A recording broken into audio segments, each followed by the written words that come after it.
Hi. Happy Sunday. Made it through. We are in a new month. Welcome to Nottawa Corporation Community Communion in the Community. Like that. All right, so we're just gonna go ahead and get started. Hello, family. Hello, my friends. Yeah, once again, please like, share, and subscribe to our page. We're on YouTube, Instagram, Facebook, Twitter. Um, and yeah, we're just gonna jump right into it. Got some good information to give out, as well as some hot topics, trending, breaking news.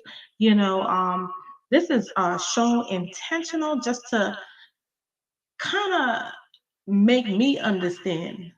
You know that you guys understand because I just know things got to get better when it comes to all the different things that's going on right now. And I know I'm not the only one that feels that way. So come in, chime in, dial in, call, or go ahead and enter the panel and discuss. I'd like to hear your opinions. I like maybe you see something or view things a little bit differently than I do. Um, and that's what it's about, and positivity. So let's go ahead and enter in prayer. Father God, we come to you as humbly as we know how, and we'd like to say thank you. We like to ask that you continue to love on us, you continue to guide us, you continue to direct us, you continue to increase us, you continue to bless us, you continue to anoint us, you continue to keep us steady, oh Lord. Father God, we love you more than anyone. And we know that you are the most high. You are the omnipotent. You are the beginning and the end. You are the Alpha and the Omega. You are King of all kings and Lords of all lords. Father God, we pray that you continue to protect us and assist us as we engage in communion in the community. We love you, we need you, we want you. In your son Jesus' name we do pray. Amen and amen. Okay. So we're just gonna wonderful. Yeah. Good Friday is coming up. Easter is coming up. And everything is gonna be all right. We're gonna move on through. You know why? Because we got it and we blessed up. Period. So that's what we're gonna do. Absolutely. Absolutely. Today's going to be a segment of more of a freestyle and see what's going on in the world. So let's give it a view. Yes. I'm gonna go ahead and read the fair use copyright. All content under the statutes of free speech. Yes, sir. So, fair use copyright disclaimer. Copyright disclaimer under Section 107 of Copyright Act 1976. Allowance is made for fair use for purposes such as criticism, commenting, news reporting, teaching, scholarship, and research. Fair use is a use permitted by copyright statute that might otherwise be infringing.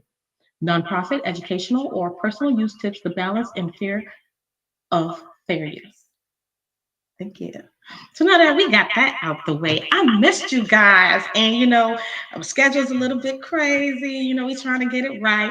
But just continue to stay tuned. We usually like to get on Thursdays and Sundays. So I'm gonna try to stick with that. And I'm gonna try to go ahead and stick with the 9 o'clock hour because I think that's just a little bit more feasible, get the kids calmed down and everything like that. So the first set of things that I want to talk about is I'm gonna go with the fentanyl crisis. Now, I got two, is it 2 or 3 videos on the fentanyl crisis? But what is that? You know, fentanyl. This is a whole nother drug. But taking a look at these videos, we need to take heed to that. So I'm gonna go ahead and click on this video here. Let's see if I can get it up.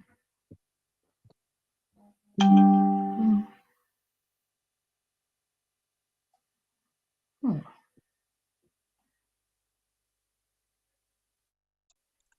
Let's see if I can make it to, let me hit share screen.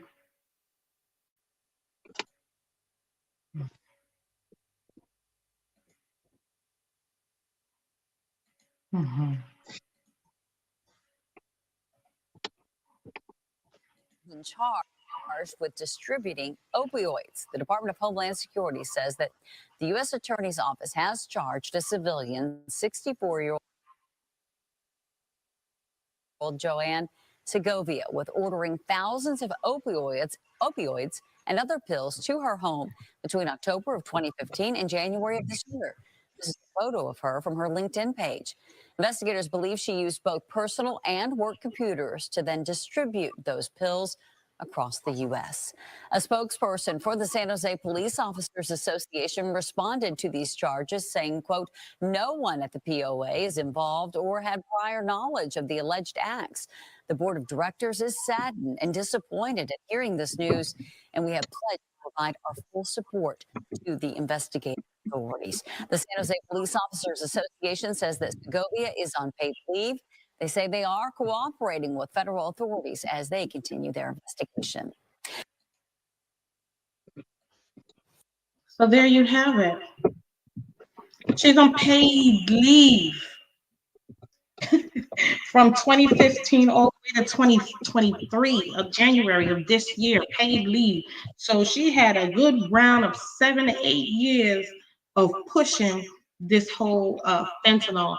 And when you read a little bit more, you let me read it a little snippet more of what she was doing. So, as a matter of fact, no, because I know. I so she was getting shipped packages upon packages of fentanyl. And I think they counted up to 61 packages. They were coming from India, coming from China, and another location. And it was being shipped through the police UPS account. And they actually have emails and other different documents as it pertains to what she was doing. So it's just kind of like, you mean to tell me this 64-year-old in the police department is using the police account to bring fentanyl into the states? But this is what it's doing right here, because she's on paid leave right now. Okay, but this is one person. Let me get my. See, that right there already shows you the hypocrisy of it all. When you think of it and you hear it and you see it for yourself, you see right there, and then you hear, as you see, the double standards on all things. As far as, first off, she's not just doing like small drugs, marijuana, and what they call gateway drugs. She's actually taking packages and presenting to the world death. I'm just call it death pills or death, whatever it is. That fentanyl is something very dangerous today. Mm-hmm. It's it's it's it's terrible, and for her to be even involved in it goes to show what else she may be involved in, whether it's kidnapping, so much more than we know, and that's presented on the news. Well, well. Come stop by the River's Edge Grill in St. James. Classic American food and a dining experience worth sharing. Click now to visit our website for a full. Let's see if I can get this up right here. Because we have to think to what fentanyl is really directed and connected to. It's connected to all things from kidnapping, from these females being kidnapped, to all type of mysterious deaths here and there, and it's beyond. It's not just a government man-made drug, but it's at the top level of things. And for her to get Mm-hmm. such a smack on the wrist shows Yeah. you the high, shows you the triangle effect of where she probably is and what the information she may holds against the people who even presenting it to her. And she works in the police department. Enough said there. It's always That's been the drill. It's always been the cops Well, you start with the CIA, then the FBI, then the local police department. It's always been them pushing this stuff in the community, pushing the stuff to destroy, pushing the stuff so they can put cases on people. Great people, smart people, respectable people, people who never even dealt drugs. They'll have a war on drugs to take their property. War on Right. drugs with the cops being mischievous, and using laws presented from a higher court to destroy successful or you know families or families that were on the grind. I heard a man talking earlier today, about what happened to us, and it's a shame his thoughts on it. But he said it was crack, but at the same time, people forget that crack was created in the lab long before it was presented to the streets. It's Mm. always been a college project from a government perspective to put out here and hurt us. So they can take and destroy such a successful guy. He said to destroy God's people. I keep telling people that is destroy God's people. So protect So yourself. today, while she's on paid leave, we have this beautiful baby girl that just passed away off of ingesting fentanyl. And so I'm going to go ahead and read it to you guys because I'm having a hard time bringing it up, but I'm going to just, read it.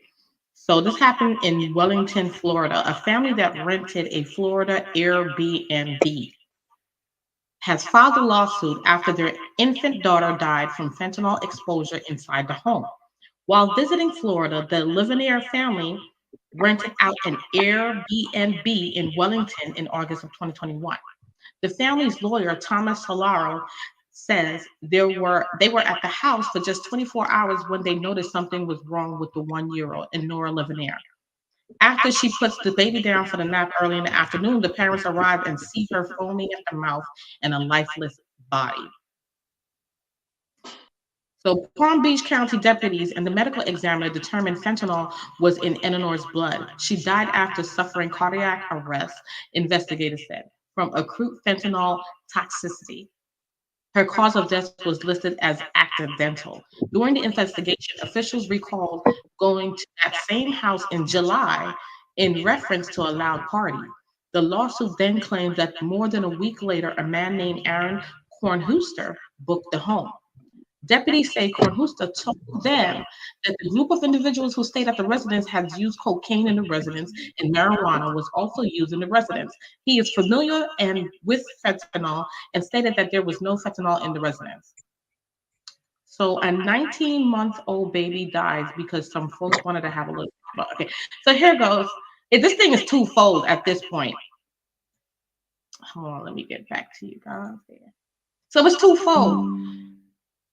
This is an Airbnb. So when you guys are renting out these Airbnbs and y'all might need to first the owner needs to do their checks and clean the establishment, cleaning it or hiring a cleaning agency.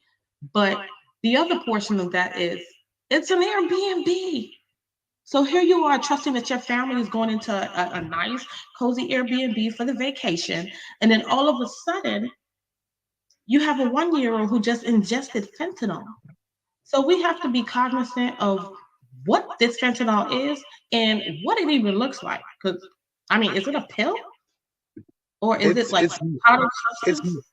it's more of some type of powder substance, seem like some type of cocaine, heroin looking thing. I really don't know, but I suggest anybody to be careful in all things. When you walk into a place, when you go into any place, whether it's a Motel 6 or Airbnb, you know, True. like you were saying, do your due diligence or whatever. Do your checks around, no differently than you would when you securing a home for a brand new baby to come home. You secure everything, you check on everything, you do everything. You look to everything that may be wrong for defensive and because defense is not just you know hammer and nail, meaning guns and that type of business. You Mm-hmm. have to look to the air, you have to look to the sink, you have to also look at the toilets. You may go somewhere and sit somewhere and you get some type of hepatitis or something of that Yeah. nature. There's so many things that are not just airborne today that are just these people are sick And the more sick that they are, the more you have to think to your surroundings. You have to walk Right.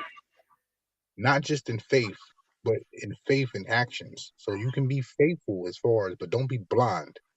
So when you walk, make sure you looking ahead, your shadows, may that be your circumference to all things around you.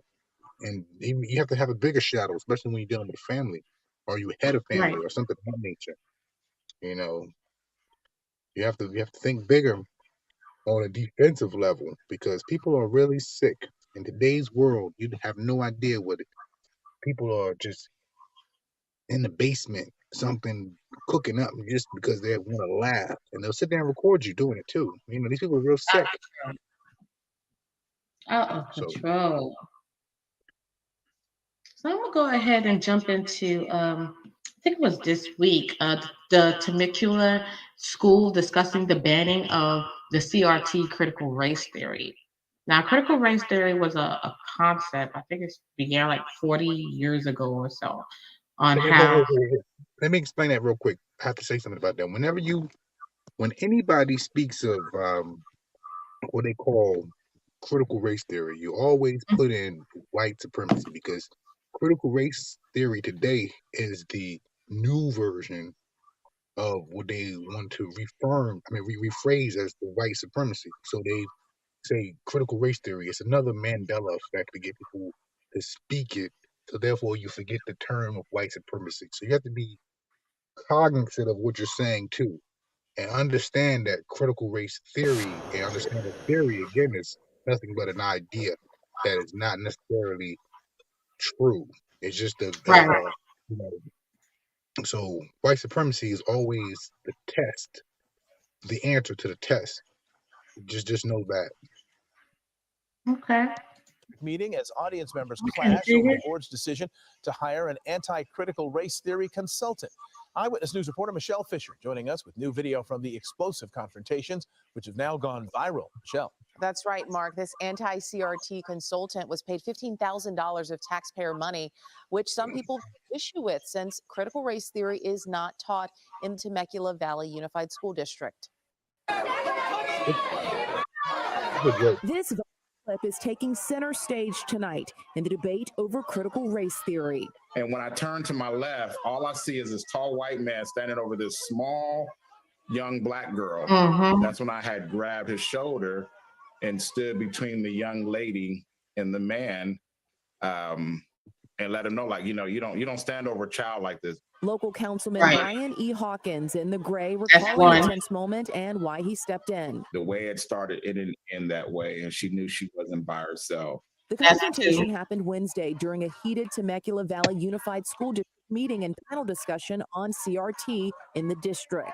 It started with a public comment portion that quickly turned chaotic after a man gave these passionate remarks. Your continued blatant, willful ignorance of the Black experience in this country is not only shameful, but also detrimental to the education and growth of our children. A woman in the audience reportedly then telling him to, quote, get out of the country. The audience then calling on her to be escorted out. That's The four. viral clips now have millions of views online. And as they make their rounds on social media, Hawkins is hopeful something good comes out of the chaos. The best thing that could come from this is that what's happening in Temecula Unified School District is bringing some serious attention. Wednesday's meeting comes after the school board voted 3-2 in December on a resolution banning CRT in K-12 curriculum. The resolution calling CRT racist ideology that assigns generational guilt on policies long in the past. Columbia Law School defining it, however, as a legal analysis that examines how laws, social and political movements are shaped by race. Well, there's a quote that says, if you don't learn from history, you're doomed to repeating it. Well, there's so much you can say into this. So much. Let's start with the real problem. The real problem, number one, is the American history that is being reversed. They want to scribble the history, like on a track, instead of teaching history, because that's what seems like what the problem is. We're talking about history here, or just American Right. history. Because to be honest with you, any type of school system in the first place, any type of school system, when it comes to mathematics, arithmetic, just or your basic elementary, it's going to be rounded to history of the black man and black woman of America, or of the planes of the universe. You have to think to that. So we Well, understand that. So let's what is bust this down in four. I see 4 to 5 different things going on there. let me finish this real quick. I just want to say this about this. When we talk about American history, Hmm. that's the problem. They want to scratch American history to this new fantasy system, to where everything is milk and honey and robots. But you have to understand, Good stuff. You're absolutely right. Hmm. you have to understand that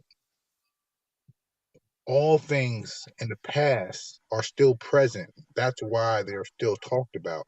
And most people want that Mickey Mouse fantasy, because most people, are like 50 years old, 40 years old, even coming into the country. There's grown men arriving to the country yesterday, with no history, no birth records or anything like that. So they don't have the history to connect them to anything except for what makes them one with another immigrant. So Right. therefore, when we speak of American history, we go all the way back before the Civil War, before the American Revolution, before before any of that stuff. That's been the foundation of the ABCs, just dealing with the Phoenicians, the Hebrew, the black man of America, so much more. That the alphabet. See how the alphabet comes into. A lot of people don't even want to talk about that, because you have to go back into the black man, and to even with algebra, you have to go into Moors and the black man again. You have to talk about that type of stuff. So what do they want to talk about? They want to just talk about slavery. We don't have to necessarily discuss that. We all know the system of that. But let's talk about the greatness. You understand? We don't have to, if you really want to talk about American history, you have to understand that no matter what anyone says, the black man lit up London. The black man of America lit up all Americas. You know what I'm saying? Lattimore and them boys. You have to understand, we put all this stuff together. We create gravel that you drive on. We were the first ones really chopping down the trees in order for you to even have paved. I mean, driveways and stuff like that. You know, bridges and things. So, So so much more. let's get back to the critical race theory portion of it, because this is a American history. situation where It, they it's want to it's ban it American in school. history. But how can we ban something that was See, never you taught to cannot. begin with? You have to So, understand. You have to understand something. It's like a bridge that's been weaved together through a braid. mhm, It's American history. You cannot. You cannot see what they want to do is pull out one of the braids, one of the strings that connect the rope. But to do that, you have to unravel the whole thing, and it all collapse almost. And you have to, the bridge has I like already that. been weaved. Good You stuff. Good stuff. I can actually visualize that happening. So you're saying they want to teach bits and snippets and portions and parts of our history, but they just want to Absolutely, teach the part where they don't look bad. So if I'm absolutely, Caucasian, I don't make sure I don't feel bad. Like, oh my absolutely. goodness, this is what Because we've done to you guys. you can't even speak of the car. Even if you go back to Henry Ford and the boys, the T-shaped model, you can't speak about none of that stuff without talking about the black man in the plant. You can't even speak about a vehicle without talking about the Pattersons and all them brothers out there in New Jersey, I believe, who might be saying it wrong, but they created this vehicle that most people emulated and copied. Mhm. Then you got the Ford brothers. I mean, the what do you call it? Dodge brothers and all these other people who stole so many inventions from us. So they, of course, you want to take that out. It seemed like you just created this, that, and the third. In reality, you have to even think that the corn that was here, that we planted, is the plastic that you use today for your children's toys. You have to understand that the corn is, is one of God's, one of man's and God's greatest connection. that produce so much in this world that most people don't even understand. They holding a bag in their hand or doing something right now or some type of utensil and don't even understand how it was truly made. The genius from God's fruit that's been stolen. And you got to understand all of that stuff. It's bigger than I'm saying, but it's Right. so of I course they're want gonna look to at it. commend Mr. Brian Hawkins for stepping in and stepping up when that young lady, seems to be in of need. For a grown man, whether he was Caucasian or not, to be yelling and screaming at that young child, with all the adults that was there. I find that very disturbing. And for But someone my to thing, look across the room and see that level of nonsense in there and jump in there and say, we are not having that. I will not tolerate that. He didn't know the girl from a hole in the wall, but he knew that just by the appearance of it all was disturbing. absolutely, And that's what we absolutely, need to do more as brothers. and we see that and we salute that. But see, we have to also understand too, you know, the dangers that something like that we need to step forward to and fight because it's right. But as you see, right is even looked down to. Hmm. They already she's out there screaming for what? Think about that. And he's out there screaming for what? So you have you have an old man trying to tell a young child, well, ignore your history, and she's screaming on teach me history, so called. Hmm. So that Hmm. right there, to me, I think we need more of our women to step up. You say the men need to step up, yes, but No, I can assure actually, you I'm this. commending No, him for stepping up. no, listen to what I'm saying real quick. Understand this real quick. That right there should give more strength to women, because not just we have so many women who are great women, Hmm. beautiful women, and as far as knowledge and whatever they can do, but they present their knowledge to everyone else, to instead of helping each other. They don't, they claim to be this, they claim to be that, but they don't look to their own because they don't see the value in them. I seen for instance, some black women, they'll even if you're a nurse, for instance, you'll put your best care to someone who you think is fully insured to someone who maybe not. And it's But that's not a even black though thing, though. it's not a black thing, but at the same time, even when it's beyond what it is. Even if they're both insured, you Hmm. know, it's in the medical field. You see it with the everything, and I don't want to just put that on black women, but I do like to say if we have a lot of nurses, for instance, why can't we look to build our own hospitals? We have our own little every hospital today have expresses and things like that. We need Hmm. more things like that. We need educational expresses, things like that, so we don't have to be necessarily in that system, but we can be in the system within the system, because we're learning. What are we learning? You know, we have to think, how can we get our women to teach our own, just like our men? See, because the women teach our own, the men to teach too. You see what I'm saying? We're not necessarily saying the woman, but the woman is number one, mostly the first teacher, mostly. Hold on You see one what I'm saying? second. Hmm. Well, let me go ahead and jump into um, this breaking news. I don't want to.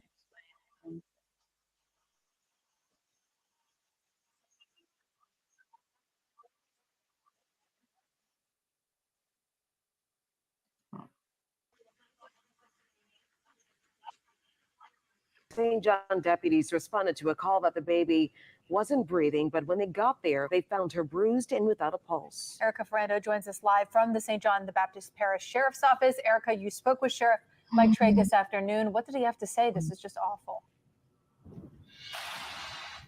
Devin and Sharice, this was a horrific call, and Sheriff Trigg said right now his deputies are really struggling after seeing that 1-year-old baby girl bruised on her face and body and laying lifeless in a bed. At 9:30 Sunday morning, 23-year-old Kiera Dillon called 911 from her Revere Drive apartment in Laplace, telling dispatchers her 1-year-old daughter wasn't breathing, according to St. John Parish Sheriff Mike Trigg. When officers got to the apartment, they found this child, 1-year-old little girl, in a bed, unresponsive, and no vital signs. The coroner ruled it a homicide as the child died of blunt force trauma. Investigators interviewed Dillon and her 23-year-old boyfriend, Renard Robinson, who she lived with. It did not take long for the young man, Renard, to confess. He confessed to beating the child hours before police were called. He was home alone with the child. The child was starting to cry. He grabbed the child and he beat the child on the floor a few times, and he also struck the child on the bed, the rail, the post of the bed, put the child back in the bed.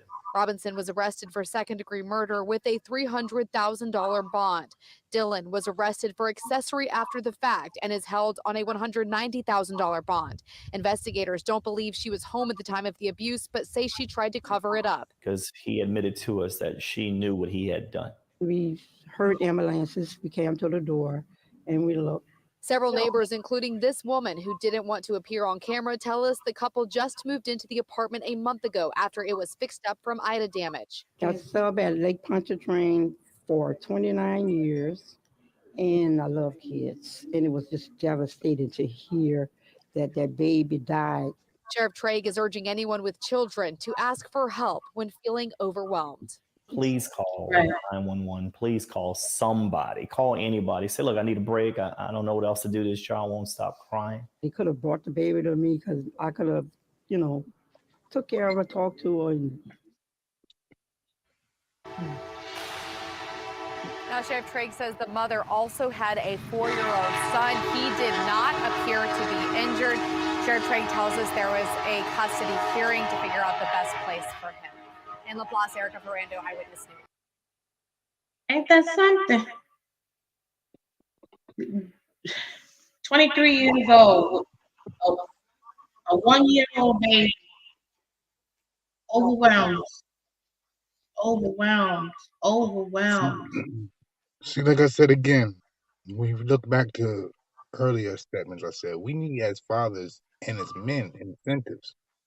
Even at brother there, I don't number one think the baby was his, which really puts him in a real disadvantage, for the child, and even a young lady, our children are, especially our boys, need to be more protected, more looked at, and even the woman, she needs help.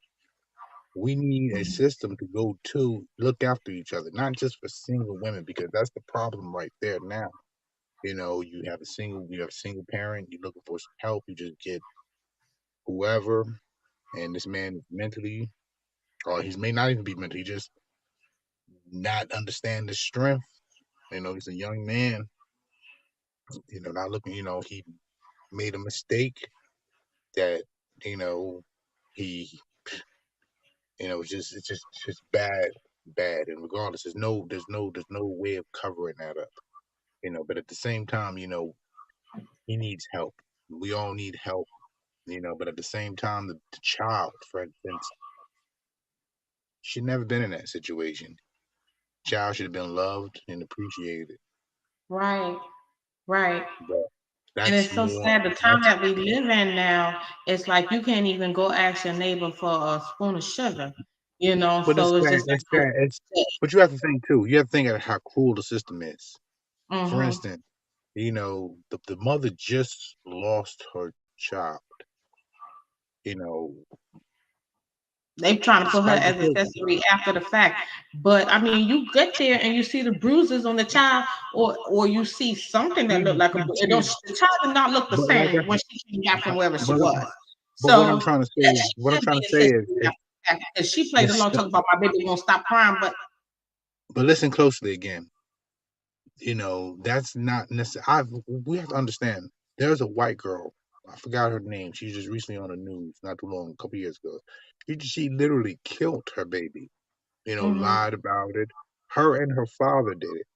Well, she did it. The father helped her bury the baby in the backyard or something like that.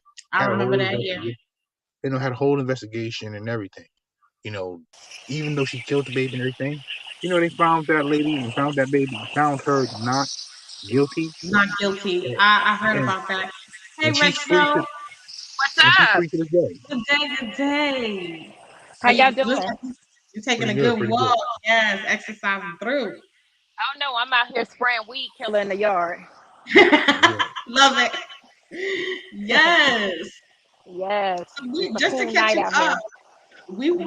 was talking about this young lady whose boyfriend killed her 1-year-old daughter. And Mm. yeah, so after the boyfriend hit her head, banged her head against the bed rails, threw her on the ground, it was just a whole leap of blood force trauma. And let's say she comes back from the store, she's talking about 911, the baby won't stop crying. Mind you, the child is already dead. So you trying to Oh say you wow. don't see these injuries on this child already? So she's an accessory to the crime. So we're saying, But yeah, but she should be. we don't necessarily know, for instance, that she's seen all. We don't know how long the baby was dead, or maybe the baby died by the time the cops got there. Okay. But the fact that they would, it wasn't her who killed the baby either. It was some guy that she was messing with. I guess a man she Oh, was I love dealing your with. hair. Super cute. Thank you. Thank you. So, Well, they still say it's neglect if you don't get the child help, yeah, even if you wasn't she there. got charged with accessory to after the fact. So that's basically Mm. knowing what happened. But for instance, Fail to you have act. to, yeah, but she acted. She got. It's not like it's been a day or two later. It was the same day. And then but you have to. I'm not. But you have to But he think was these talking people. about the white girl. You was just mentioning how the white girl, I think it's about 2 years or so, that killed her daughter, and her father tried to cover her up, put the daughter in, bury the daughter in the backyard, and she got a not Mm. guilty. Yeah. So What? it's quite And a then few topics. to see the case. See the thing is is she killed her daughter, buried him in the Hmm. backyard, had the whole police look around, search the whole neighborhood and everything. Like she didn't know where the baby was. They searched and searched for like months. Later Mm. on, she admitted to where the baby was, and she killed the baby once they finally figured out. Look, we searched everywhere. There's no, we got cameras on all the streets. We know everything around here. There's nobody took your baby. What's going on? Hmm. So And she she got had not the back. guilty. Yeah. She got not guilty. But the key thing By is what reason? Of insanity? Insanity or something? What was it? something Why? stupid of that nature. Something Oh, of that okay. Hmm. dumb. Something some type of white girl sympathy. Bogus charge. Yeah. Yeah. And then, for instance, they had a white boy recently too. He actually got killed for murder, right? He Hmm. had a viral picture. They say he looked so cute and innocent. They didn't want him to go in there and get hurt because he had this sweet young boy, white boy face. So you know what they did? They took him back to Hmm. court and they revitalized the sentence. And next thing you know, he's getting out. He's got out for murder Mm. charge because he had a Wow. cute picture. Mm. He shoot because he had a cute picture. And So then So I'll let's go out and do it again. James, tell her about the fentanyl crisis. and then of course she knows the fentanyl crisis, but what she's trying to speak of is is an older lady, who got I guess she was working for the police department and she was getting bags of fentanyl for about six Mm. years delivered to her house. And Jesus. big time drug dealer, and I don't even call her a drug dealer because fentanyl is a killer. So she's Yeah. pushing kill. She's not pushing drugs, she's pushing kill. So anybody Hmm. who really messed with that fentanyl was like dying and whatever. That's They what had they little get for boys. anesthesia. They get that for Yeah, anesthesia. I had that when I had my last surgery. I could imagine. Mm. But the fact that there's something that diabolical, only scientists, which are doctors, could only hold. She's out here street producing and killing people. Mm. Probably all these girls getting kidnapped, touching the doors and stuff, falling out. There's a girl, people Ooh. falling out everywhere. I seen this. Mm. It's that powerful. They putting it on doors and people touching it. And the new thing they was doing, they got where they put a dollar bill down and they make, Hmm. most people see some money on the floor, so they pick up a dollar or something. They put like a $5 dollar bill. Somebody go pick up a dollar, Mm. think, thinking they got some money, and they pick it up, and 5 minutes later they walking down the street and they fall out and somebody collect them. So Oh, I you got just to picked up $1 in Family Dollar yesterday. Yeah, show body. you got to be Ooh. extra careful. You Double should be check the good. dollar. Mm. You So good. I'm everything that's glad y'all good. told me that. I needed to hear that. Ooh. So you be careful I out sure did. I picked that dollar up and gave it to a child. Jesus.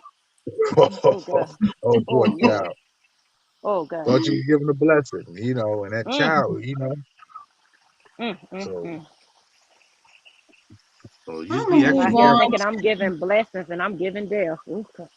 All right. I'm moving on to how do you I like this part with you, Tamika and James, Mhm. because y'all need to explain how do you be comfortable with being uncomfortable? What are Well, some if you things? live life long enough, you know that every situation is not going to be comfortable and favorable for you. And you're going to have to learn how to adapt to change. So if you're always comfortable, how can you ever grow? Mm-hmm. Mm-hmm. James? First off, comfort is conforming. So Hmm. conforming to a situation is adapting. Mm-hmm. So like a chameleon, you can just be comfortable in any Just living. situation as You long just living.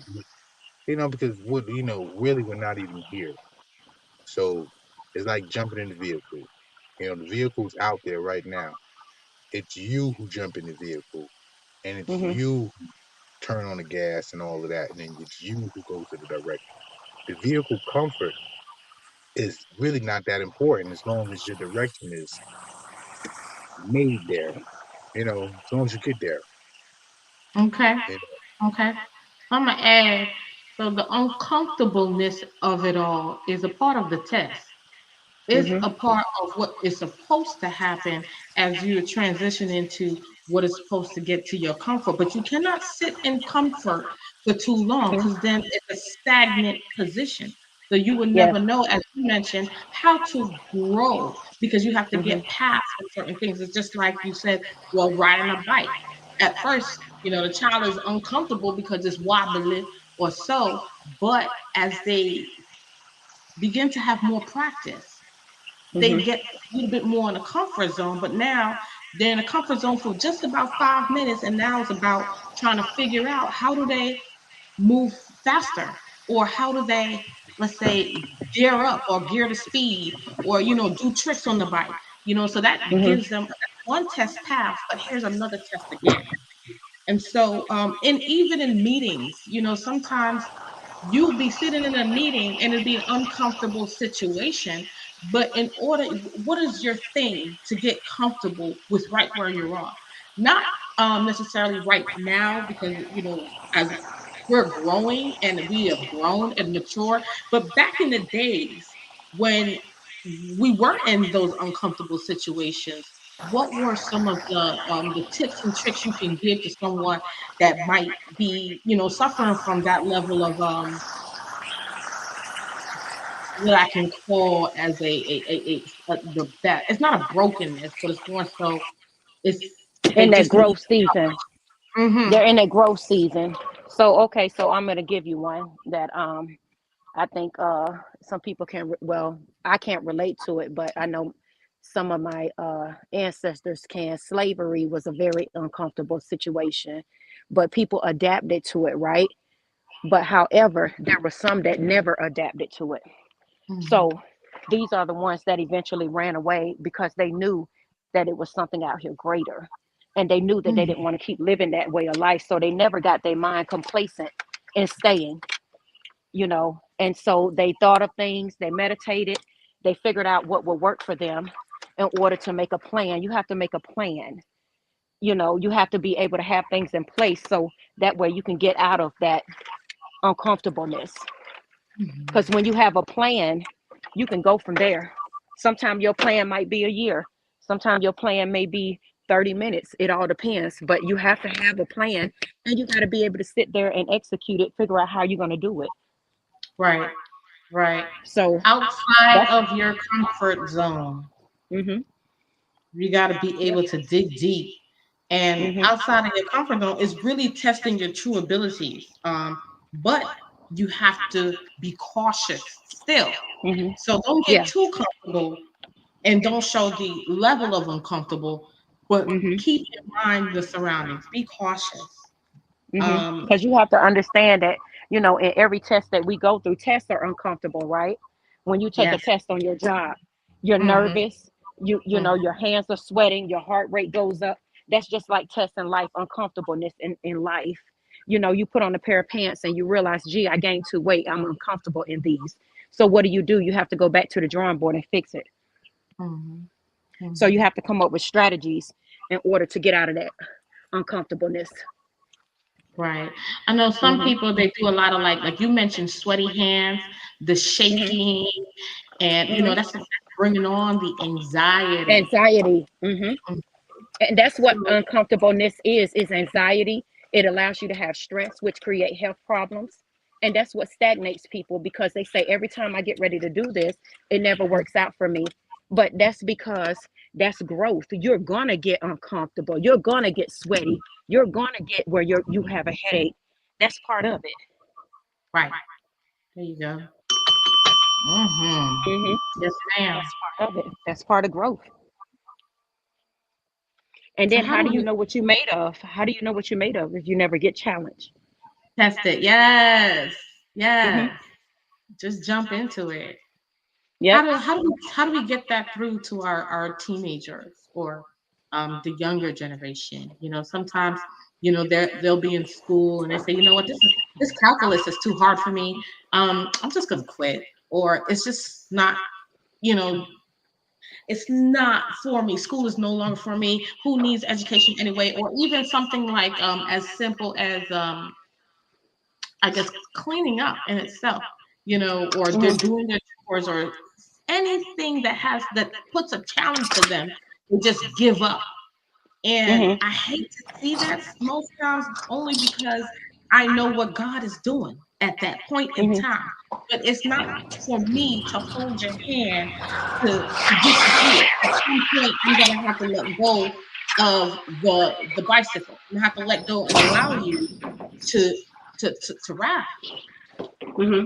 Gotta take those training wheels off. That part. So one thing we always say, well, we hate doing something, right? We gotta change that negativity into a positivity. I love doing this. You have to change your mindset, because anytime you say you hate doing something, you're never going to do a good job at it, because you already know that it's time for it. It's coming up. I don't like it. I've already put the negativity there. I can't see the positivity in it. So you have to say, well, this is not going anywhere, so I better get to loving this, because the more that I put positive energy into it, the better the Yes. outcome is going to be. All right. All right. Okay. What about I refuse to lose, or you choose to lose? So what I'm talking about here is the decision of refusing to lose, or the decision to choose to lose. Because we mentioned about somebody just like cutting out of school, or cutting out of saying they're not going to do this anymore. They're tired. Oh, it's too much. So you got where's that motivation factor? Well, you got to figure out what's important. Okay, so if I choose to back out of something, am I backing out of it because it takes too much time from either my work, my family, what's really important to me, the thing that I'm choosing to lose to? Well, I'm not going to say lose to, but the thing that I choose to give up on. Maybe I'll come back to it at a later time, because I don't really have the energy to dedicate into doing this, or the time that I thought I would when I first started out. And then you have to think about what's motivating you to win. At some points in our life, we're like, I can do this. I'm stronger now. I can achieve this. I'm ready for it. So the same hormone that gets you to lose is the same one that gets you to back down as well. It's just reversal. How do I get that activated in my system? What are some things that I might need to do? And Master Rod, chime in too, to get that activated in my system. Because some days I refuse to lose, but then other days I just choose to lose. So, and does that matter? Does it matter? Because could I just be stopping in the middle of a test and God says, you know what, since she stopped, I'm just gonna stop. She's not gonna get this blessing at the end of the rainbow. She just gonna just stop right there. Or is it, I'm gonna go ahead and give her this blessing anyway, but because she chose to lose, she made a decision to lose, then that means that she will continue to be stagnated right in that spot until she can pass that test. So I know it sounds a little off key, but think about it. If you're going through a test and you stop right there, you ain't never gonna get past that.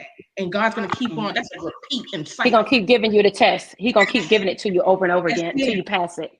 Yes, ma'am. And So until you're strong enough, you have to build up the strength to become strong enough to know that you can pass the test. And so once you have built up your faith and your confidence, then you can move forward. Because for some people, it takes faith and confidence. Because nobody can tell you, well, anybody can tell you all day long you're ready for something, but you have to ultimately be the one that's ready for it. Absolutely. And you have to make up your mind that I'm going to choose to win this. I may want it for you, but if you don't want it for yourself, what good is it? It's for instance, I remember long ago when I was training, and it's like like when they were doing like a roundhouse kick, when we started learning roundhouse kicks. In your mind, you have to think that you already done it, right? In order to do it, and that's a hard thing to really understand. For instance, you have to jump in the air, you have to spin your legs in the air and kick. But all you in have your to tell mind. all in your mind long before you even do it.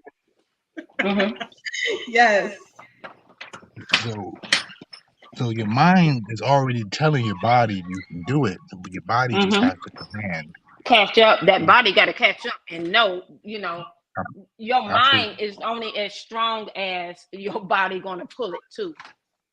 Your body is only as strong as your mind is going to allow it to be. So I think sometimes we cause our own hiccups. We cause our own mishaps. We cause our own loss and goals because we tell ourselves we're not ready. Your mind is saying you are, but you're saying, oh, I'm so tired. I can't do this. I can't do that. But your mind is saying the time is now. Yes. That's kind of like the word might. I might be able to do this and I might be able to do that. So might is the in between because it shows that you're going through some level of struggle. Might doesn't mean anything. Might has no meaning. But it's a form of negativity. And we have to figure out as a people, how do we get that level of flesh up off of us when it's coming through in our minds and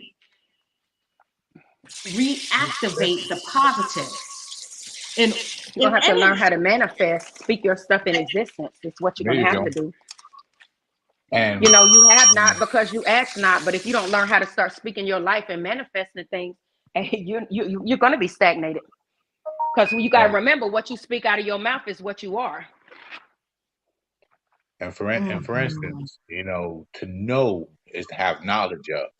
So to know what your body is capable of doing is to know knowledge of what is capable for all things your body is able to do. And that's in anything. So you can know how to use a vehicle, but you have to know how to drive. You can't just jump in the vehicle with no knowledge of it. You have to Well, you know. can, but it ain't gonna be a good outcome. Absolutely, because you can, some people who've never even seen the vehicle, couldn't understand the knowledge of the soybean to craft the outline of it. So to tell somebody that's plant-based and to tell somebody that's dirt that produces this, that, and the third, and a little bit of gold, and we taking the blood from the actual earth that we call oil to run such a thing. is foreign. But to have knowledge of that, you understand it in different terms. Like, okay, this is this, that, and the third. This is the body of the vehicle, this is the gas, and this is the pedal. This is how we steer it. We have to have knowledge of that. That's right. And even with the knowledge. Go ahead. That's good. That's right. That's right. So But see, what that's where a about lot of people get tricked up. Their minds, they don't have their mind ready. And if your mind, See? because we all, I mean, honestly, it's really a lot of us out here that could really be millionaires and billionaires Absolutely. if we go ahead and get off our duff and start talking and manifesting our things into existence. But because we have that old mentality. There you go. Mhm.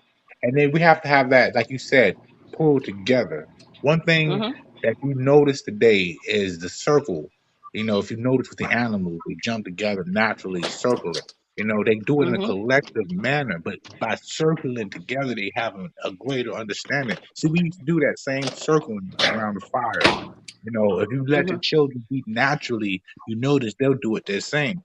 Because it's a natural God-given thing that connects you to the spirit. It's the same Mhm. thing how Moses even spoke to the fire in the first place. A lot of people don't understand that concept. They only know it what they know it as, but don't understand how he had to dance around the fire for it to even speak. That's another Mhm. situation. But I don't want to get Mhm. too deep on that. But that's an ancient thing to even communicate with God. You have to communicate truly with God through the smoke. But Mhm. that's real prayers. Because the smoke is That's when you can't see. You have to realize the smoke, smoke does a lot of things. It hides us, it protects absolutely. us, it conceals. It also can kill if you don't And use it's it properly. the greatest source between flesh, fire, and man and breath. mm, So That's okay. if you true. think about man and fire and breath, smoke, and you understand that. Mhm. And as far as in our ancient shamanistic days with the black man and black woman in a natural state, if you notice, they still use that same concept today. You go to certain churches, they have the incense burning, they have certain things on because smoke is the true. That's why. That's if you really understood the true power of the smoke, you understand why the church is built in a temple, like in a Mhm. triangle, and how they put you in a circle, and that same circle gives a direction, a connection, which used to stands around the fire. That's why you sing and get all that same situation. But that praise comes up and pulsates out through Mhm. the temple, not what most people even acknowledge. I mean, even aware of. And It's should this done. happen daily? How do I manifest?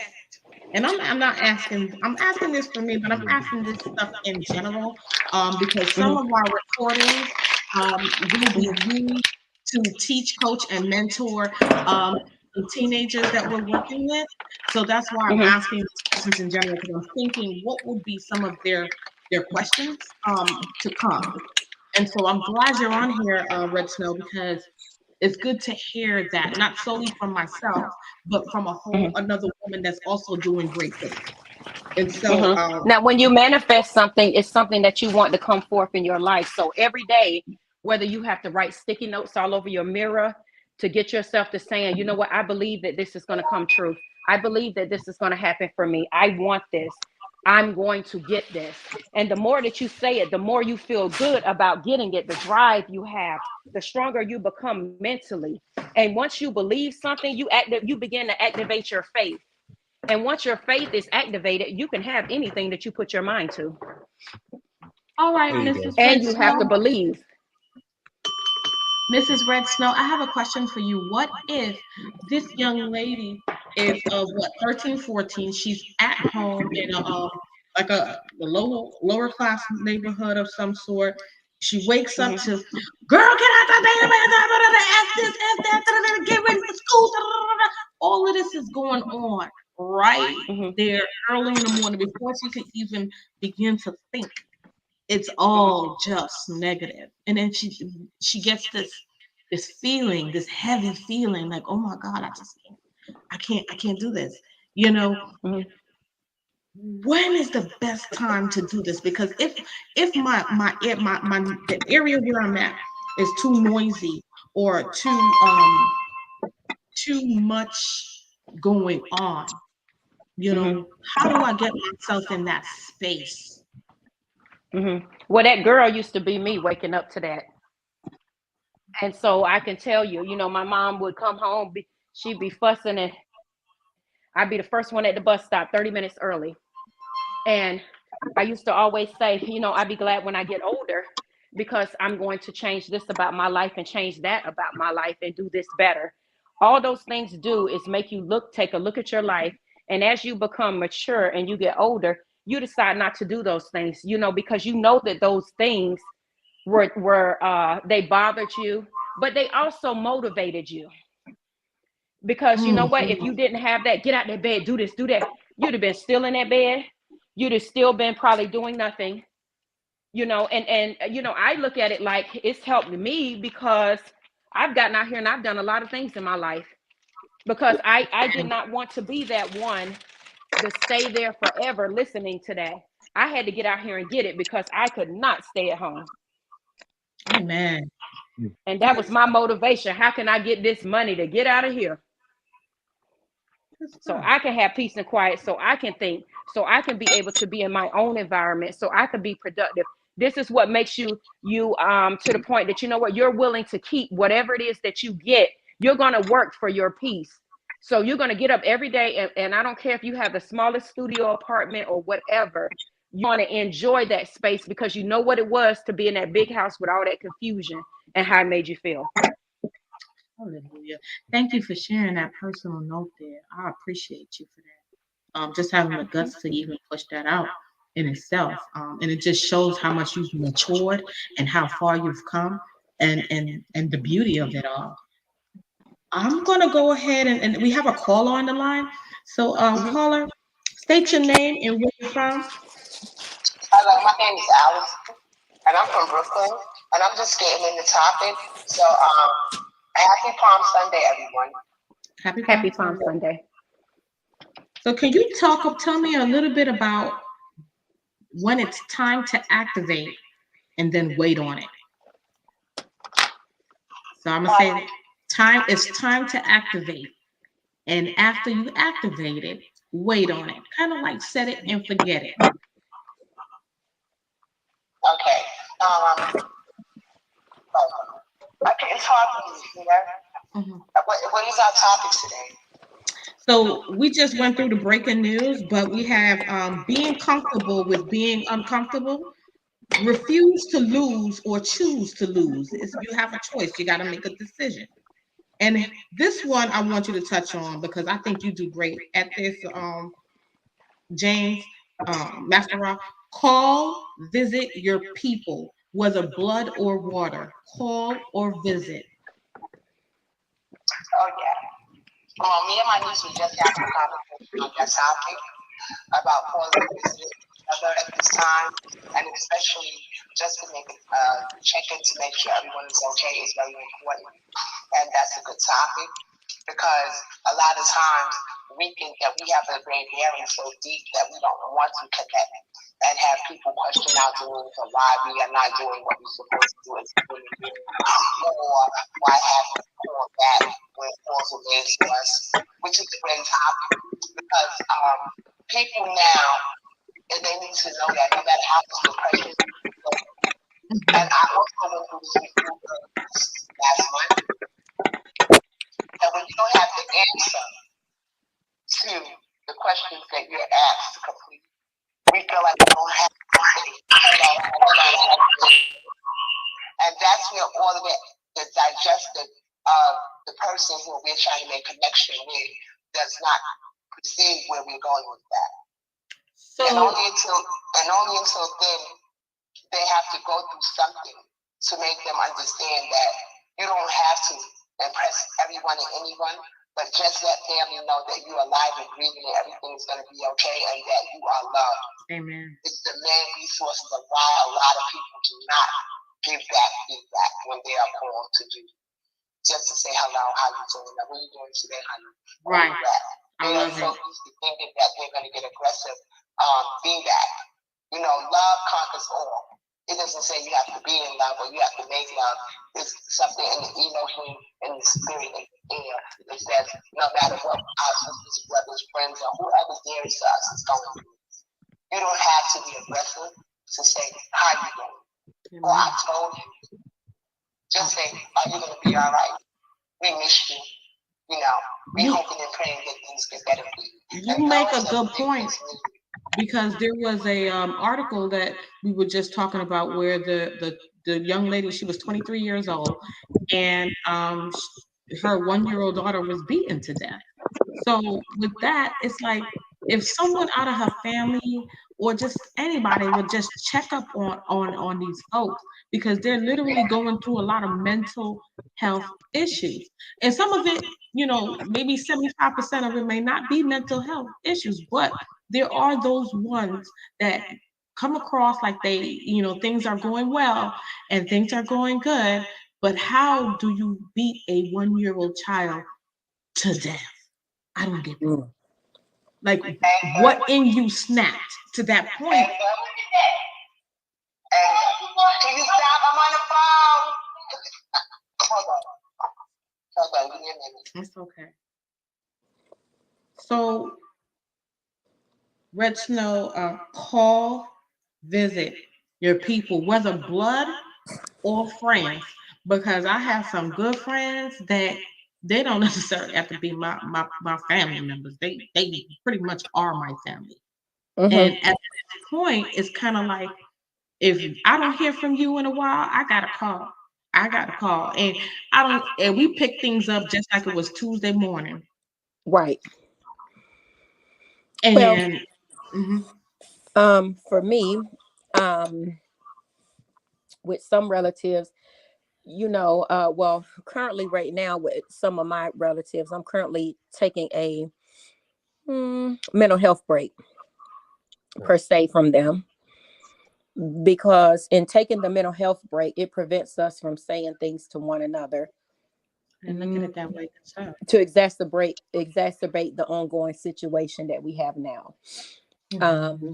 And for my other relatives, I call them. I like to FaceTime, because if I FaceTime, I feel like I'm there with you. You can see me, I can see you. So it's like a call and a visit. Yes. And that's what I love about it. It's a call and a visit. Yes, I think that if you haven't talked to someone in a while, sometimes you have to see, why is it they haven't called you? They could have, gotten a more busier life, or maybe they're depressed. And I am a firm believer of, when somebody runs through your mind, you need to give them a call, because that might be the last time that you ever, will be in contact with them, and I think it's just a humanly thing. They need to know that, hey, I'm concerned about you. And that's sometimes the thing that matters. Yes, ma'am. It's the concern, the human touch of it, the human feeling that we get when somebody has called us and it's been a long time. No, you fine. You fine. So Red Snow just touched on a good one. Sometimes that call via Facebook Messenger, it's like a call and a visit. I like that. When the pandemic hit, it was a lot. We was going through Zooms, we was going through the Messenger. It was, but are we checking up also on our strong ones? Are we the ones that we don't expect to be going through some things, or the ones that we actually do expect to go through some things, but we know they're shy, they kind of shy, so they always been like that? So with your family, I don't want you to be the always, she always been like that. No, call her too and check on her too. We need more communion, literally in the community. Because we least expect the worst, and least expect it, thinking everything's hunky dory. Sometimes it's just that they make a plan that every week or every 2 or 3 days you call that major person that's so good, and just say, hey, how you doing, Lisa? How you doing, daughter? How you doing, friend? Are you okay? And really, share in your heart when you say amen, that your God is sending a positive signal. You just don't and we have to really think too, with all these new. Hold on, stop. 1 second. He's saying something. And I said we have to also remember, with all these new ways of communicating, there's no excuse to even forget anyone. We today are systematically at all types of wars. And you can just be, someone can just drive down the street and something can happen to them, male or female today. So it's wise to have a connection, in any way, whether it's your little brother, older brother, no matter what the situation is. Because when you think about, some people we hold grudges, and grudges, you think about it, you hold grudges from somebody that did something for you 10 years ago, and you just like 10 years ago. You got to remember they got new cell phones out. You holding on problems when we didn't even have cell phones, beepers and stuff. Somebody stole your beeper. You see what I'm saying? Like it's like I can't trust him because he did this, that, and the third. He stole 50 cents or something. And now that same brother is doing well. He will rather repay you that 50 cents, whether it's just in something. 50 cent goes a long way. Right. When I Especially when was a somebody. boy, I said and I did things as a boy, but now that I am a man, There that you part, go.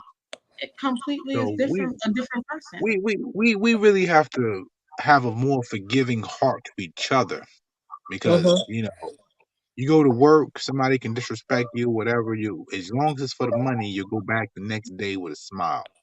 Very true. I had a guy one time I was working for. He was like, my younger day, he was like, man, I was giving him he was doing something the wrong way, and I explained to him a better way of doing it. He told me, I don't need you nothing from the neck down. And I was shocked. But then guess what? He ended up still doing what I said. He realized I was right and he was wrong. He tried to be nice to me later on, but I'm like, man, bro, you're trying to shine in front of your white friends, but at the same time, I'm trying to help you. But he was right and I was wrong, because I was, when I think about it, I was just a laborer. So my job was a laborer, not to think, do what I was told. And at the same time, So I'm gonna dig into this it's a little bit more fun part of our show, and the friend zone. Okay. I was hanging out with my friend and we was discussing, should we, have male friends, or and for the males, should you have female friends, but how do you put somebody in a friend zone? Now, I'm a little bit off when it comes to this dating scene, but does the friend zone thing still happen? Is that still a thing? You have friend zones with with girlfriends. Girlfriends are in friend zones. Okay, Depends on what your friend zone. Okay, when I say a friend, okay, let's make it clear. We don't sleep with friends. Okay, because then they become something other. Casualties. It's hard to be a friend with someone when you're doing other things with them that romantic, intimate partners do. Because if you fall out, are you still going to be friends? Right. So you're going to have to examine some things. And I think it's according to your maturity, how you handle things. If you know you a person, when you say friend zone, how are you good with relationships? Okay, so I see it from that angle, yes, but I also see it from the perspective of, if I'm a single woman, if this is hypothetically, if I'm a single woman and I am awaiting for someone to come and court me, and I know I'm not interested in this person, but I place them in a friend zone, at what point do I have to tell them, hey, I'm trying to focus on me right now, my life, I'm trying to do a self-assessment, and I think it would just solely be a waste of time for us to even Immediately. I'm about to say immediately. Before they start getting feelings for you. Yeah, because you have to Because think. see, now you're going to be in a position where you're going to be accused of leading them on. Because see, if I just want to be your friend and I want to focus on me, I should be to the point that I can openly tell you that, hey, you know what, right now, this point in my life, I got to focus on me. I got some goals I'm trying to achieve. And right now I don't have time for a relationship. Not that I don't have time. I'm just not willing to put forth that energy. Absolutely. Because you have to Just really like think. that. Yeah, because you have to think too, 95% of all rapes, you ask me, especially between 13 and 25, Wow. you know, all happen because someone's in the friend zone. Mm-hmm. Someone, because while you thinking you putting him in the friend zone, he think he's courting you. Yes. So you have to think to yourself, what does friends do? You going out like a date, you doing this, that, and the third. And we You ain't in doing each more. other's house at night, and I'm a male and you a female, and we in here like we boyfriend and girlfriend. That takes Yeah, friend zone out, because especially if you add a little bit of alcohol, a little drink here, a little drink there, then absolutely. boundaries become crossed and waters become muddied. And see, that's where it gets mistaken. And then somebody Yes. sitting there laughing and giggling, thinking stuff all sweet, and next thing something happens, and one person says no, one person says yes, and it could But be here's the either other or. thing to it. The other part to that is, while this guy that's in the friend zone constantly calling me, whether it's every other day or once a week or whatever, while I'm over here being busy with him on the phone, like, yeah, the weather is beautiful, it's nice, Okay, yeah, we can meet up for coffee. Okay, oh yeah, sure, absolutely. Why not? Guess what? The one that's really trying to court me and find me, or trying to do something with me that I would not be in the friend zone with, that it's a space and time, and I'm losing the connection and the attention that I should be giving over here is happening over here.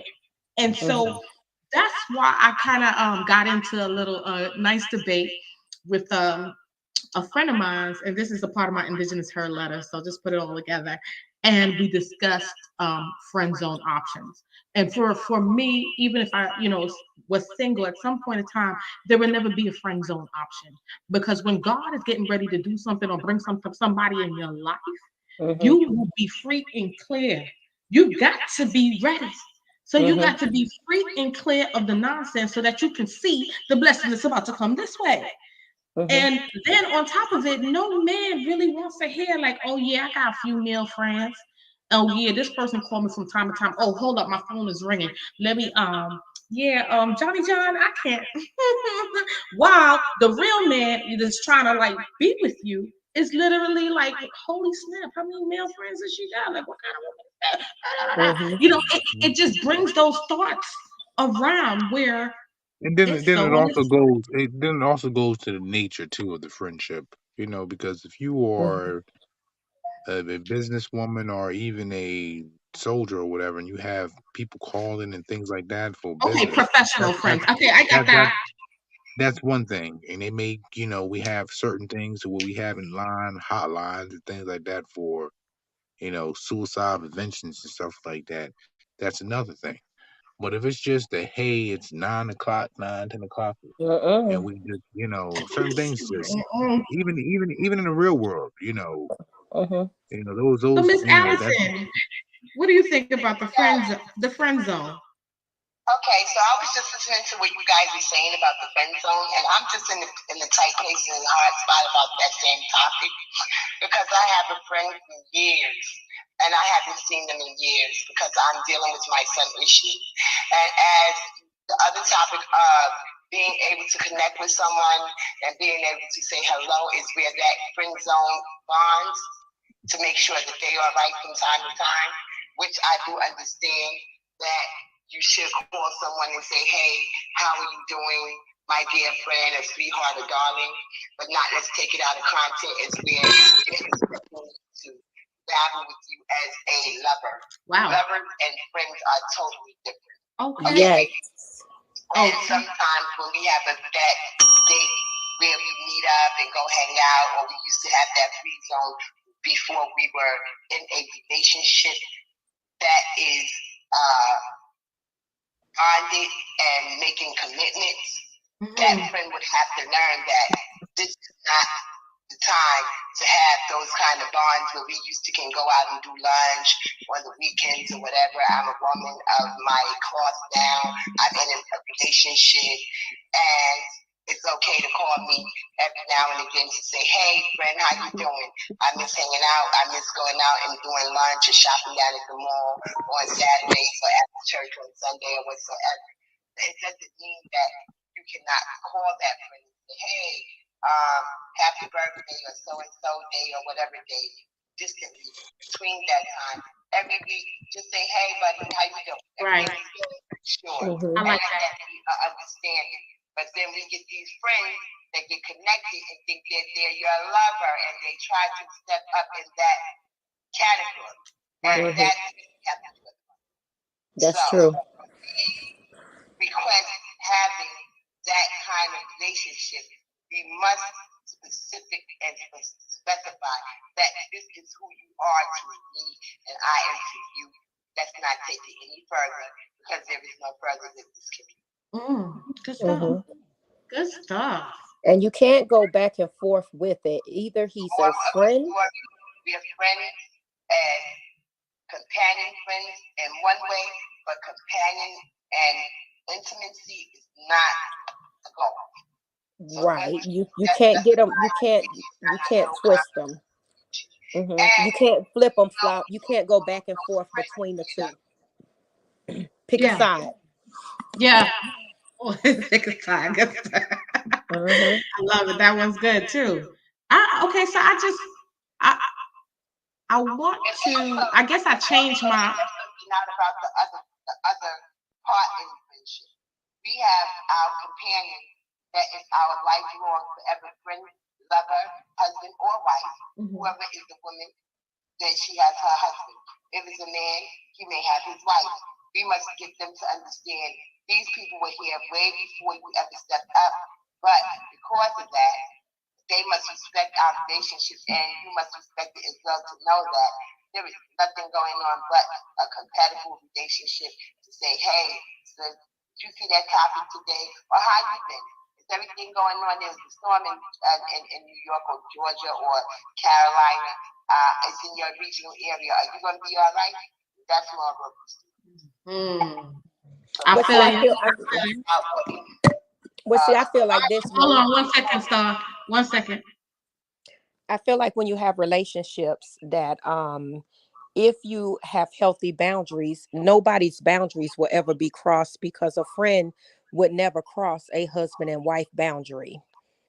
And a husband and a wife would never cross the friend boundary.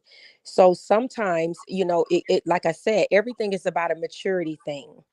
And once you get in your mind and you become that mature man and that mature woman, you begin to look at yourself and you say, hey, if it was me and I was in a relationship, how would I feel if this guy might be calling my wife and just want to sit and chat with her, but it's real innocent. Would my wife feel the same way if a woman called me, but we just high school this and that? You know what I'm saying? And if you know that you don't like that, don't accept that. So it runs both ways. It runs both ways, because if you're a person that you can have female friends and you're a guy, don't get mad when the wife has male friends, because see, you got to be able to digest that like she digested. So what's good for the duck is good for the goose. Yes, ma'am, at all ends. And if we can't find a common ground, for cutting into that circuit, but she's right. That's why I say I left the part out, and that we need to have that understanding as a relationship unfolds. If I have a friend that calls me, my mate should be able to have the same friend, whether it's a female or a male. But I think that depends on that relationship, so that male in my life won't have to have a second thought.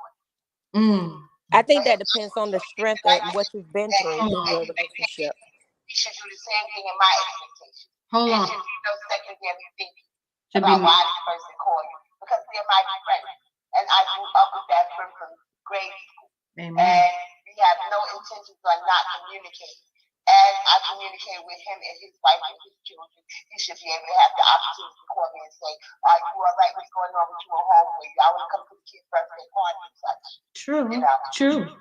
Absolutely. As a friend should. I like that, because when my partner called me, I gotta hang up the phone because he's thinking that oh yeah, that's that relationship in itself has some very controlling vibes to it when you Or say it like that. it could have been somebody stepped out on the relationship, and this is what's causing the issue. Hold on, Allison. 1 second. What red snow? What did you just say? Because that's a great point. I said that if you've had an issue with infidelity in your relationship, on either side of the coin, and the person that was the perpetrator, I'm going to say, the one that had the relationship, I will have an issue with him talking to women on the phone. Because you could tell me anything, because see, the woman that I caught you with was your friend. Ooh, touche. Good stuff. You know what I'm saying? And so I heard it threefold. So first thing is, if you were single and you still have all these men in the friend zone and the man is awaiting you. The second one was if you was married and you have your normal friends, high school friends from way back, and they call every now and again, happy birthday, Merry Christmas, Merry New Year's, come to the birthday party. But the third one here is what you just mentioned, Red Snow, was in the event that a level of infidelity has taken place before, then that's questionable. Because who's to know what is going on with these friends? So you guys are really tapping in my mind, because I was very head bent on just no friends at all. I'm kind of, for some people, sometimes you don't need nobody in your world, because we all know that when you get married, you said I do to that person. That friend that you had in high school, you didn't say I do to them.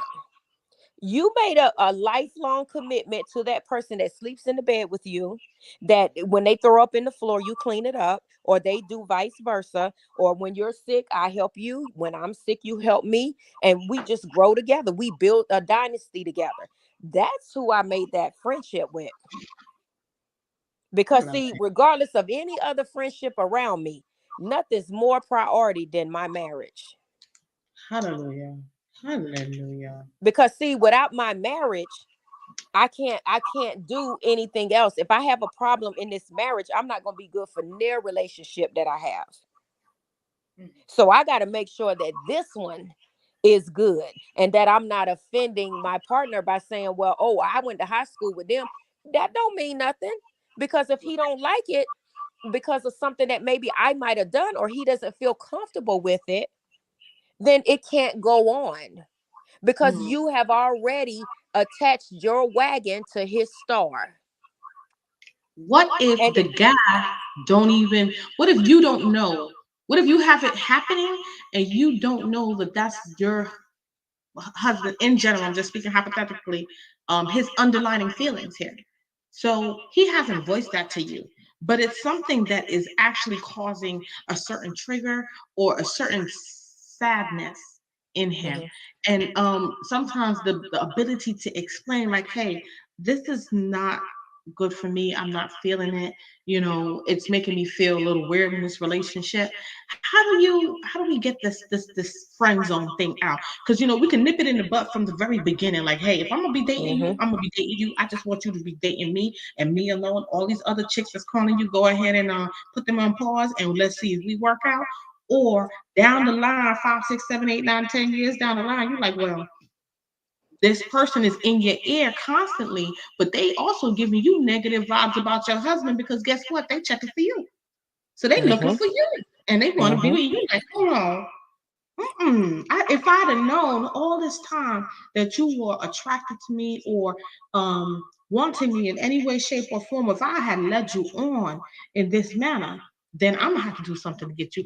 Because the devil would be the creeper crawler at all times around. So you got to figure out, hold on, is this guy truly trying to be my friend, or is he trying to like wait for his best point in time to sneak on in?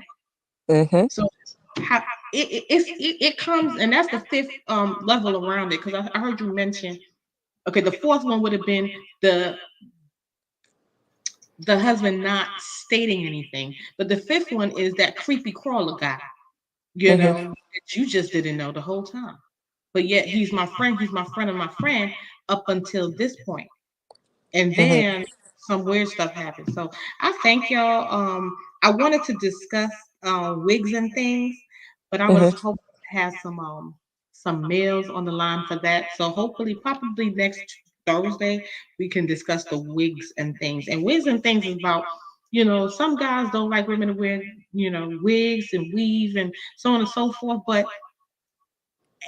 we could come in all different wigs, natural hair, straight hair, curly hair, every kind of way. It's how we want to feel for that particular moment, period in time. He need And to love you regardless of whether or not you got a wig on or you got natural hair. You still the same person. So guess what? If I wear a wig to make me feel like I'm confident, then love me for that confidence that I have. It ain't even about the wig. So when I'm at home with you, I'll take the wig off so you can love all this naturalness. Amen. But when I go out, I'm going to wear this. See, that's part of that control factor. We have to learn that we have to allow our partners to breathe. And when we take them in and we decide that we want to be with them, we have to take them as they are and know that we cannot change them. So if you met Shamika and she had a whole head full of weave, do not marry her and think that she gonna take all those extensions out, because we know how it is when we get a new weave. It's nice, it feels full, it's beautiful, you can get up and go. No, Yes. honey, I'm not gonna go with the natural ponytail. So don't you dare try to marry me to change me because I'm not feeling that. Star, Allison.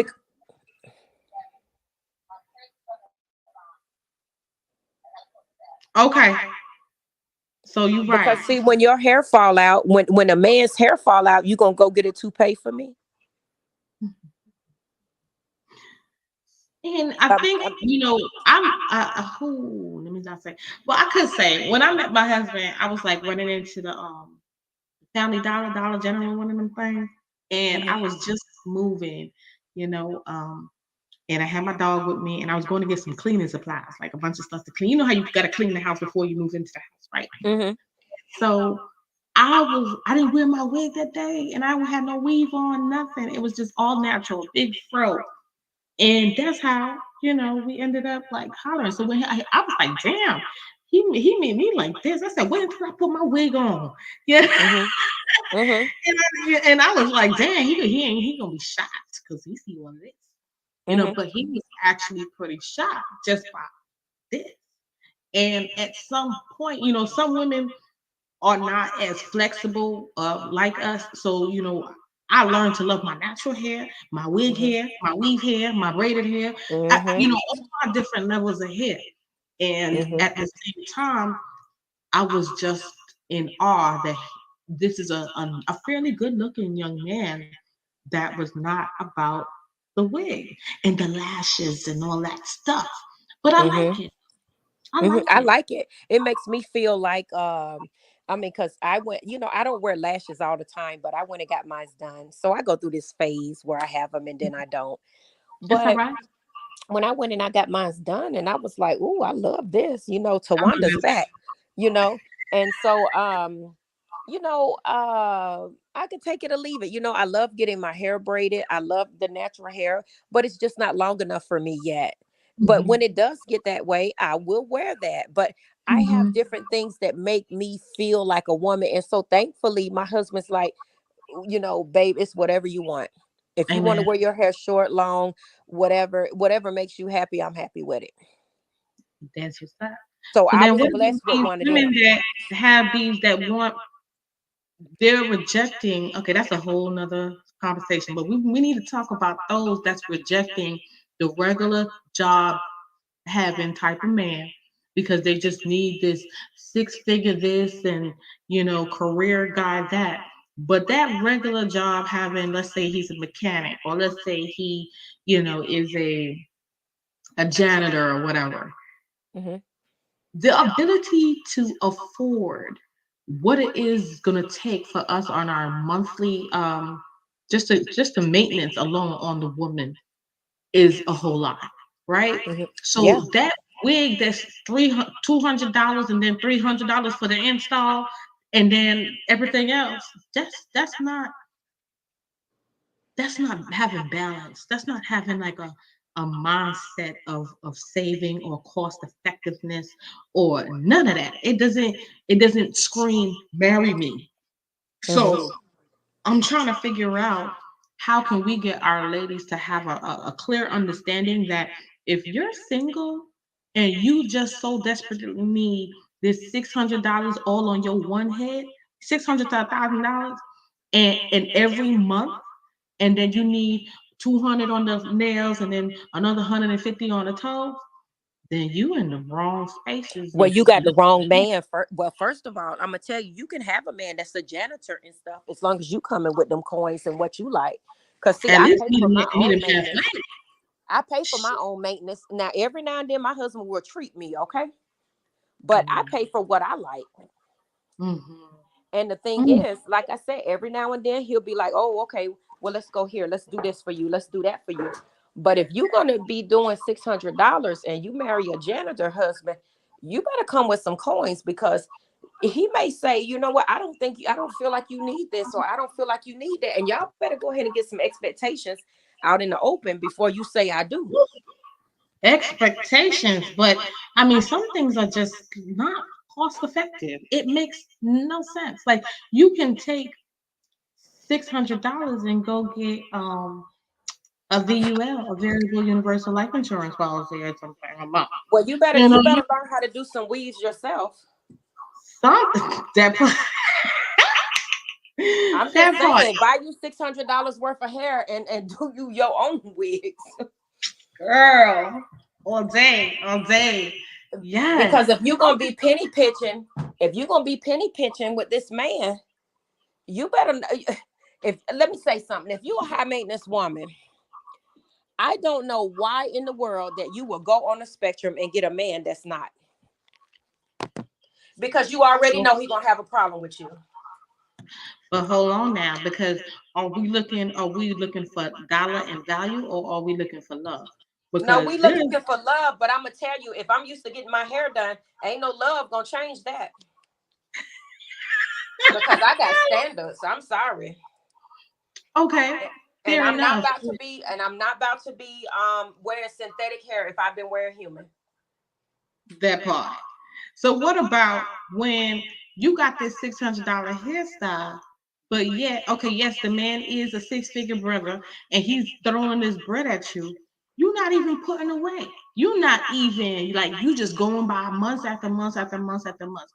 And in the event that this relationship does not work out, you have absolutely nothing to show for it. So I'm putting all of this stuff just for the high maintenance of sales, but yet nothing, meaning housing, something in savings, a CD, a mutual, a stocks, just nothing. So when you're done and the relationship's over, what you did have nothing. do?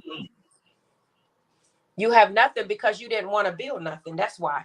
See, besides a weave, maybe you need to get a wig that you can take off and put on and take off and put on. That part. You know what I'm saying? Because I'm gonna tell you, those wigs now, you get a good one of them, you all right. So sometimes, you know, you gotta. Okay, I look at it like this: are you a builder, or are you one that just bring the bricks? On that note, Red Snow, go ahead and take us away for a good prayer, because we're gonna have to pick this up when there's some men on the line, because I desperately want to know, is it a thing? Like, is that why these passport bros are going out to these, like, countries to go find and seek these women that is not? No, that ain't even got nothing to do with it. They going. Okay, so we gotta hold on. No, we're gonna talk about. I'm gonna put down some topics here, and we're gonna talk about that in the Thursday evening. Want to go ahead and push the friend? We need to talk about. Look, we need to talk about why women ain't going to other countries getting other men. Ooh. Lord my. But you need me to go ahead and close it out? Yes, ma'am. Please and thank you. All right. So, Father God, in the name of Jesus, Lord, we thank you for the fellowship that we had today. We thank you for the conversations which was uplifting to our spirits.